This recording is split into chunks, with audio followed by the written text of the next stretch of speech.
Nous accueillons maintenant Anne-Marie sur l'antenne d'Europe 1. Bonsoir Anne-Marie. Bonsoir. Bonsoir à vous tous. Bonsoir. Quel âge avez-vous et d'où nous appelez-vous Anne-Marie ? Alors moi, j'ai 56 ans et j'appelle de la Dordogne. D'accord. De quoi voulez-vous me parler ? Dites-moi. Alors moi, je voulais vous parler de l'envers du décor de la MDPH. De la haine ? MDPH. Ah, de la MDPH, pardon, j'avais compris de la haine, donc je ne sais pas. La MDPH, d'accord. Oui, parce qu'en fait, pour certains parents, il y a un envers du décor. D'accord. En fait, au niveau pour la construction des dossiers, déjà, nous sommes tout seuls. Nous ne sommes pas aidés du tout. On ne nous dit pas comment faire un dossier. On nous donne les dossiers et débrouillez-vous, d'accord ? On ne nous dit pas non plus qu'il faut marquer les difficultés qu'on rencontre avec nos enfants. Moi, je suis maman d'enfants polyhandicapés, c'est-à-dire qu'ils sont atteints de plusieurs pathologies. Oui. Hein, et en fait, on nous dit faites les dossiers, terminé. Voilà. Et puis, en tant que parent d'enfants malades, on ne sait pas toujours comment les faire. Hein. Et moi, c'est mon cas. J'ai pas su les faire dès le départ. Donc en fait, je n'ai jamais été reconnue en tant que personne aidante. Et là, actuellement, je me bats pour que mes enfants ils soient aidés, quoi. Ils soient aidés, puisqu'en fait, les structures, il n'y en a pas pour eux. Mmh. Puisque ce sont des enfants qui sont malades du cœur, des intestins, et en plus de ça, ils sont malvoyants. Donc voilà, donc en fait, moi, je voulais vous parler un petit peu de tout ça, de tout ce que je rencontrais. Oui. Et en fait, c'est un parcours du combattant. La MDPH, ils sont même bien plus pires que la maladie, quoi. C'est ce que je tenais à dire, surtout.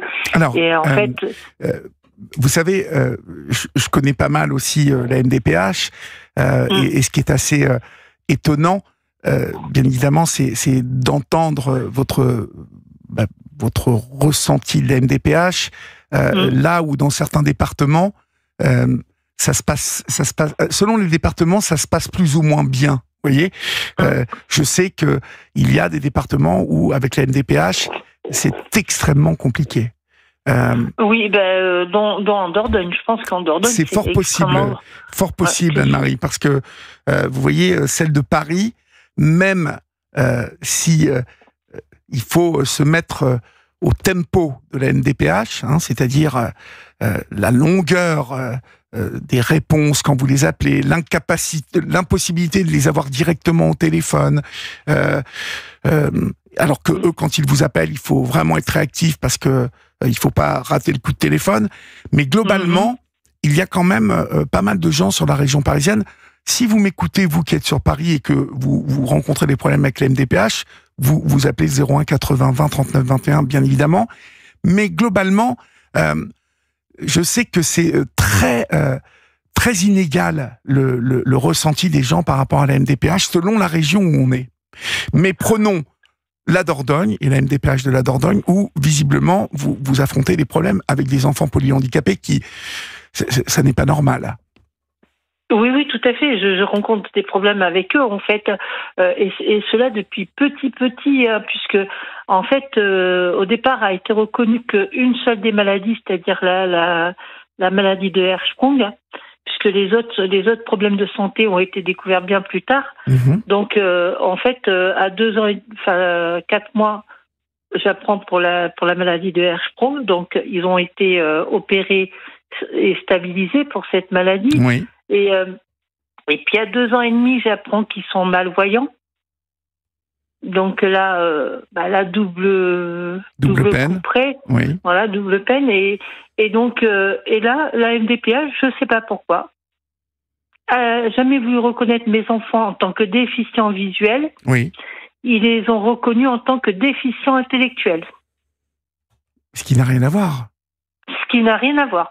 Donc, alors les propositions qu'ils me faisaient, ils me faisaient des propositions pour les mettre en IME, en ITEP, enfin dans des organismes comme ça qui n'ont rien à voir avec leurs problèmes de base, quoi. Et donc, alors que les hôpitaux l'hôpital qui les suit, c'est l'hôpital de Bordeaux, n'a jamais détecté une déficience intellectuelle. Donc, et quand j'ai demandé un rendez-vous avec le médecin de la MDPH, c'est un psychiatre qui les a reçus. D'accord. Et le psychiatre a dit à mes enfants et à moi qu'ils étaient débiles. Comment ça? Après la consultation, alors moi je lui ai dit alors ça va donner quoi? Et il m'a répondu qu'ils étaient débiles. Mais c'est fou. Il m'a répondu ça comme. Mais c'est oui, fou. il m'a répondu comme ça, ce vocabulaire-là. Comme ça. Oui, ce vocabulaire-là. Alors c'est un terme médical à la base, hein. Mais moi mes enfants à l'époque ils avaient 10-12 ans et quelle honte.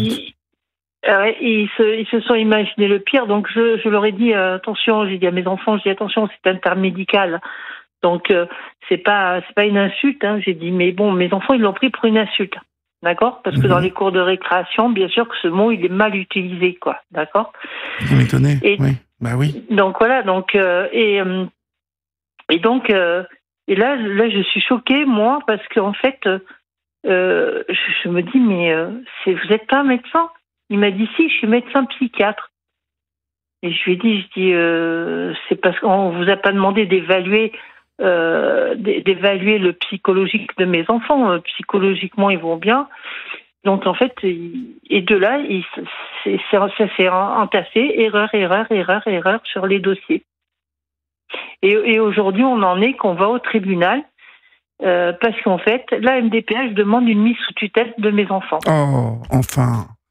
Pourquoi? Voilà. Pourquoi? Pourquoi? Parce qu'en fait, il faut cacher l'erreur, monsieur. Il faut cacher l'erreur. Et à 12 ans, on découvre qu'ils ont une troisième pathologie, le syndrome de Marfan. Et je me dis, en fait, ils ont cumulé erreur. Et là, ils veulent toujours pas reconnaître le syndrome de Marfan. Ils les ont reconnus en tant que malvoyants le jour de leurs 18 ans. Vous voyez ce que je veux dire? Oui, en fait, oui. il se cache derrière. Il y a eu une erreur de base. Oui. Il la cache. Et puis moi, je me défends contre ça. J'ai rendez-vous le 28 octobre au tribunal à Périgueux pour une mise sous tutelle. Alors que mes enfants, ce sont mes enfants qui vous ont envoyé le mail. D'accord. C'est un des jumeaux qui vous a envoyé le mail. Ils se débrouillent très très bien par l'ordinateur parce que bien sûr, si vous leur demandez d'écrire sur une feuille classique, ils vont avoir du mal. Hein. Oui. Et donc voilà, donc en fait, là, sur l'ordinateur, ils se débrouillent tout à fait bien, quoi. Et on rencontre plein de soucis comme ça avec la MDPH de la Dordogne. En fait, la MDPH de la Dordogne, si vous êtes un petit peu trop handicapé, on vous met dans des classes qui ne sont pas en fait, ils ont été mis dans les classes Ulysse, dans les classes SECPA, oui. alors que si ça se trouve, ils auraient peut-être pas eu besoin d'y aller, quoi.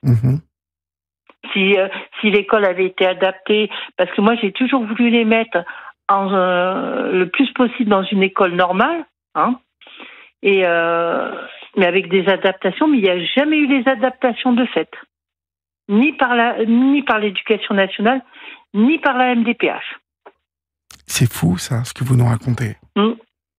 Et cette demande de tutelle, en fait, elle a été demandée par qui exactement? Par la MDPH même? La MDPH et les services sociaux. D'accord, les services sociaux. Bon. Oui, les services sociaux, parce qu'en fait, les services sociaux... moi, j'ai une histoire un petit peu particulière dans la Dordogne, malheureusement. Non, je vais le dire. Je suis la fille d'un pédophile, donc en fait, l'histoire s'est passée sur la Dordogne, donc en fait, vous savez, des fois, les gens, vous voyez ce que je veux dire, ça fait un petit peu comme Marine Le Pen. Ton papa était comme ça, donc toi aussi. Vous voyez ce que je veux dire? D'accord. Et dans les services sociaux, c'est beaucoup ça, quoi, ici. Donc en fait, donc voilà, donc en fait, je pense qu'ils se sont servis aussi un petit peu de cette histoire du passé, parce que mon père n'est plus de ce monde, hein, il ne fera plus de mal à qui que ce soit. Hein. Donc en fait, ils se sont servis de ça à la base, ils se sont dit, bon tiens, on va l'embêter, la petite dame. Voilà. Mais ils ont essayé aussi de me les prendre, hein, de me les placer. Hein. De vous les prendre. Les services... Ah oui, parce que l'éducation nationale, chaque fois quand ils étaient absents de l'école, que ça soit justifié ou pas, j'avais un signalement. Mhm. Donc, c'est aussi ça l'envers de la MDPH et des services sociaux. Donc, moi, c'est ce que je tenais à dire. Aujourd'hui, Anne-Marie, vos enfants sont majeurs. Oui, ils ont 19 ans. D'accord. Ils sont pas là, ils sont pas à côté de vous. Si, ils sont là à côté de moi. J'en ai un qui est à côté de moi. D'accord. J'aimerais bien lui parler. Oui, allez-y, je vous passe Mathéo. Comment s'appelle-t-il, Mathéo? D'accord. C'est Mathéo. D'accord. Bonjour. Bonjour, Mathéo. Ouais.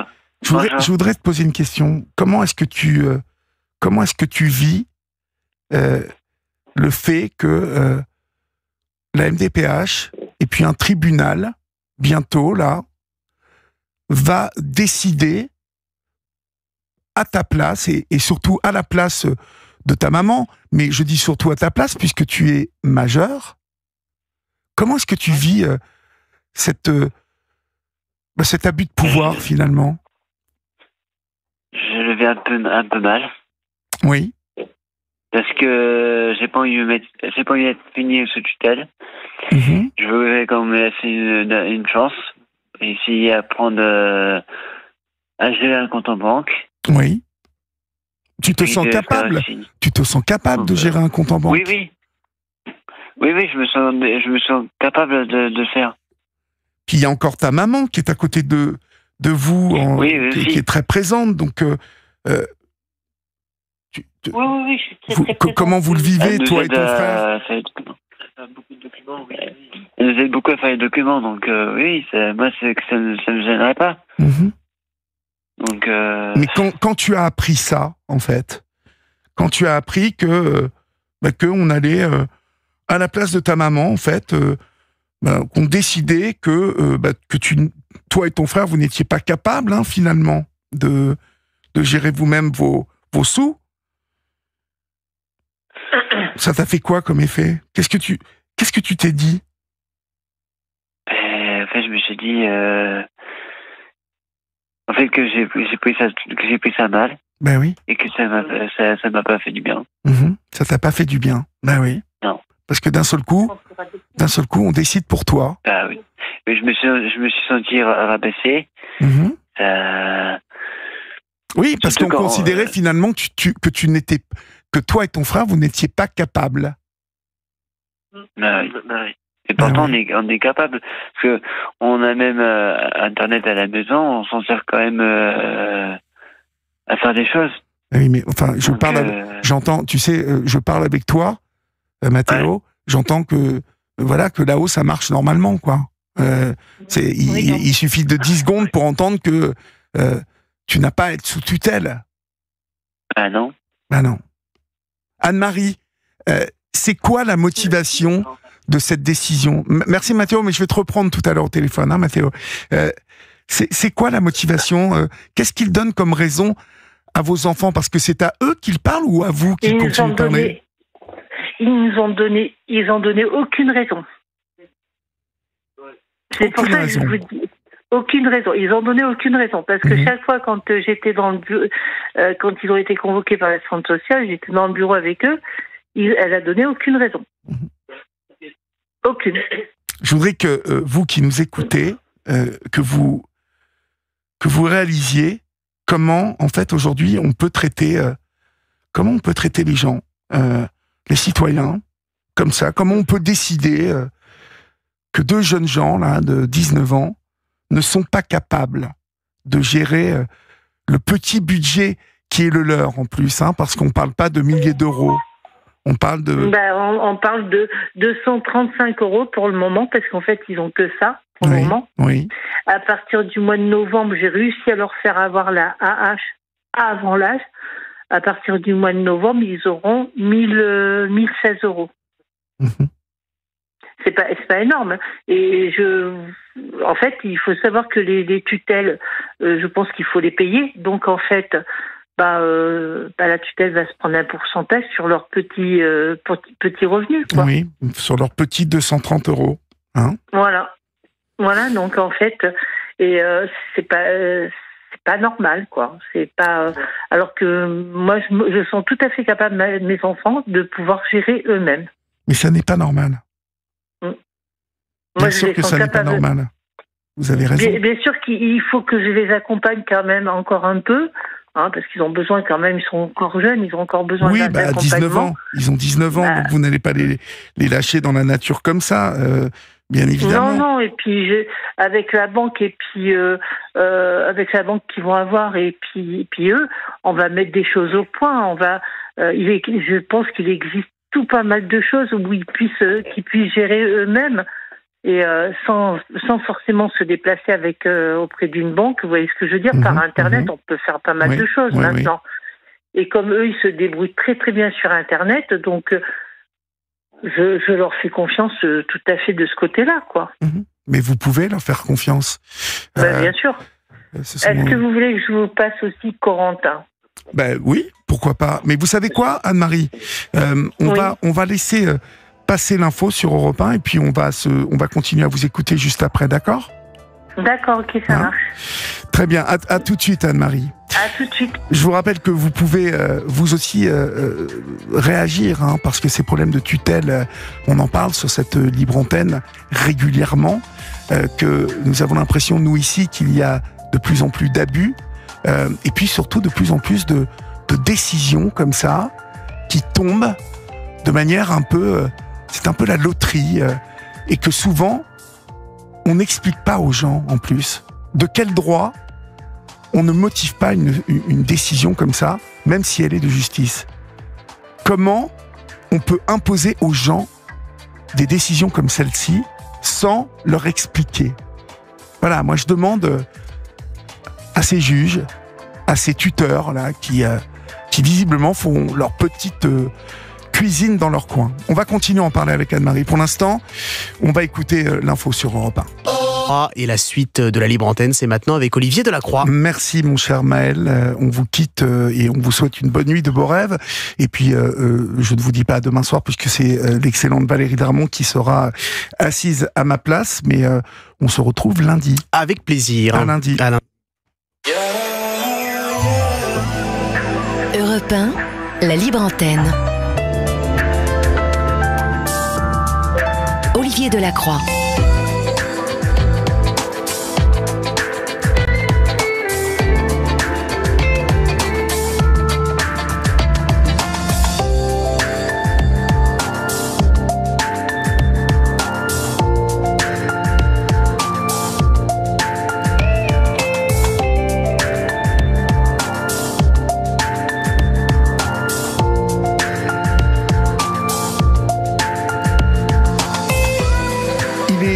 Passé de 4 minutes, vous êtes sur Europe 1, c'est la libre antenne d'Europe 1 et vous pouvez composer le 01 80 20 39 21. Nous sommes là pour vous écouter, chers amis. Nous sommes depuis quelques 20 minutes avec Anne-Marie. Anne-Marie qui dénonce une situation assez intolérable avec la MDPH de la Dordogne. Maman solo, mère de 2 fils handicapés. Elle se sent totalement abandonnée par les services publics. Des services publics qui, bientôt, vont vouloir mettre donc ces 2 enfants de 19 ans sous tutelle sans que, finalement, on ne leur explique quoi que ce soit. Anne-Marie, vous êtes vous-même porteuse d'un handicap, hein, me semble-t-il.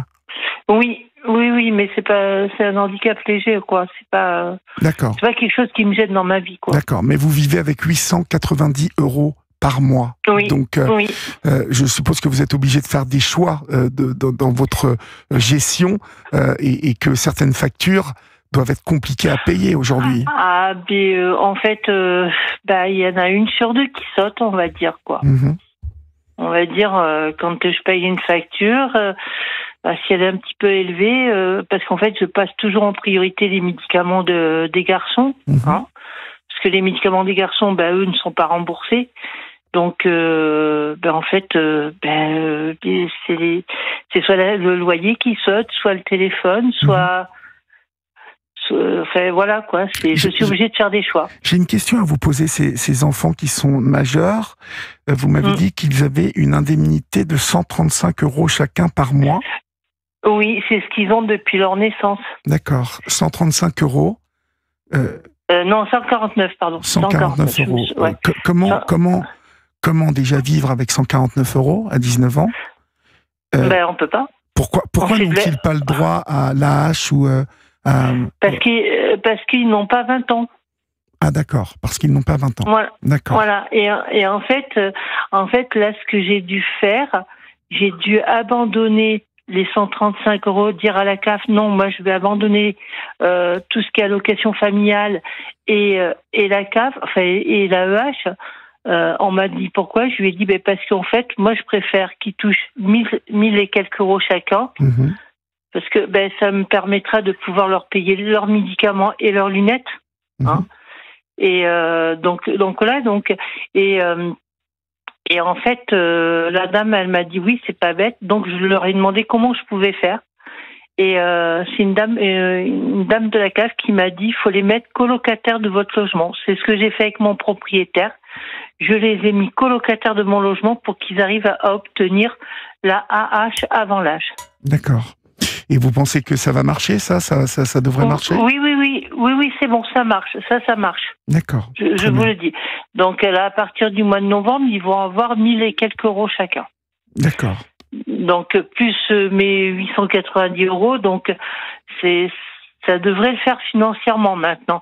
Mais c'est vrai que je trouve que c'est pas normal que j'ai dû faire ça, alors qu'il était beaucoup plus simple, puisque eux, ils avaient une notification depuis l'âge de leurs 17 ans, ils avaient une notification de la MDPH qui disait qu'ils avaient un droit à la H.